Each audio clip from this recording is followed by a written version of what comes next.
Hello friends, આજે હું તમારી સાથે શેર કરીશ ચટપટી ભેળ અને તેની સાથે ખવાતી તીખી મીઠી ચટણીઓની રેસિપી. સૌ પહેલાં આપણે ચટણી બનાવી લેશું. ચટણી બનાવવા માટે આંબલીને આ રીતે મેં આખી રાત માટે પાણીમાં પલાળી દીધી હતી. હવે હાથેથી બધી આંબલીને આ રીતે મસળી લેશું અને તેમાં જે આંબલિયા અને રેસાનો ભાગ હોય તેને આપણે અલગ કરી લેશું. તમારી પાસે જો આખી રાતનો સમય ન હોય તો તમે 1 કલાક માટે ગરમ પાણીમાં પલાળી શકો છો. બધી જ આંબલીમાંથી આ રીતે આપણે રેસાનો અને આંબલિયાનો ભાગ હતો તેને અલગ કરી દીધો છે અને આંબલીનો પલ્પ આ રીતે અલગ કરી લીધો છે. હવે એક પેનમાં બધો આંબલીનો પલ્પ ઉમેરી દેશું અને ગેસ પર તેને ઉકળવા માટે રાખી દેશું. હવે તેમાં 2 મોટી ચમચી જેટલો ગોળ ઉમેરી દેશું. ગોળ બધો ઓગળી જાય ત્યાં સુધી આપણે તેને થવા દેશું.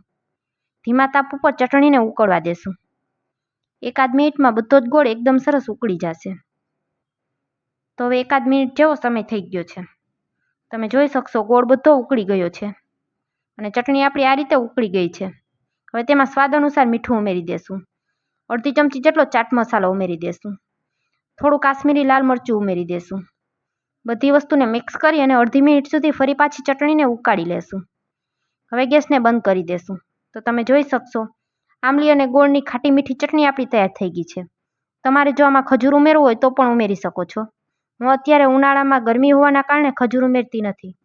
તૈયાર કરેલી ચટણીને આપણે એક કાચના બાઉલમાં કાઢી લેશું. તમે જોઈ શકશો એકદમ સરસ ખાટી મીઠી અને ચટપટી ચટણી આપણી તૈયાર થઈ ગઈ છે.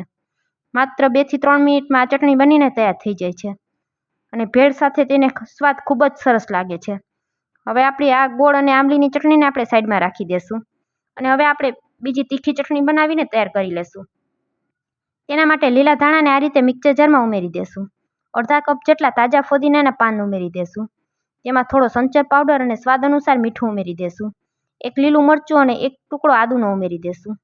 અડધા લીંબુનો રસ આ રીતે હાથેથી નીચવી અને ઉમેરી દેશું. લીંબુના જે બિયાનો ભાગ હોય તેને આપણે હાથેથી અલગ કરી નાખશું. હવે તેમાં આપણે ચપટી જેટલી ખાવાની સેવ ઉમેરી દેશું. આ શાકની સેવ હોય તે જ લીધેલી છે. 2 થી 3 ચમચી જેટલું ઠંડુ પાણી અથવા 2-3 આઈસ ક્યુબ ઉમેરી દેશું. ઢાંકણ ઢાંકી અને આ રીતે એકદમ સરસ સ્મૂથ એવું પીસી લેશું. હવે ફુદીનાની ચટણી પણ આપણી તૈયાર થઈ ગઈ છે. તમે જોઈ શકશો બધી વસ્તુ એકદમ સરસ સ્મૂથ એવી પીસાઈ ગઈ છે. તો આ ચટણીનો સ્વાદ પણ ભેળમાં ખૂબ જ સરસ લાગે છે. 2 થી 3 મિનિટમાં આ ચટણી પણ બનીને તૈયાર થઈ જાય છે. હવે મમરાને મેં આ રીતે ચાળીને સાફ કરી લીધા છે. હવે એક વાસણમાં તેલ ગરમ કરવા માટે રાખી દેશું.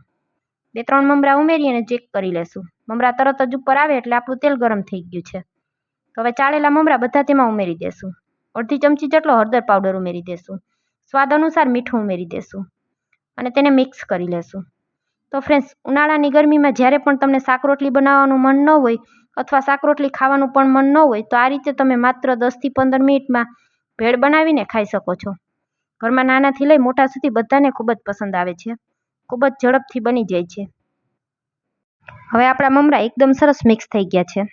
હાથેથી મમરાને આ રીતે તોડશું તો સહેલાઈથી તૂટી જાય છે. એકદમ સરસ ક્રિસ્પી મમરા તૈયાર થઈ ગયા છે. હવે આપણે તેને એક થાળીમાં કાઢી લેશું અને ભેળ બનાવીને તૈયાર કરશું. તો સૌ પહેલાં બાફેલા બટેકાને આ રીતે મેં નાના ટુકડા કરીને લઈ લીધા છે.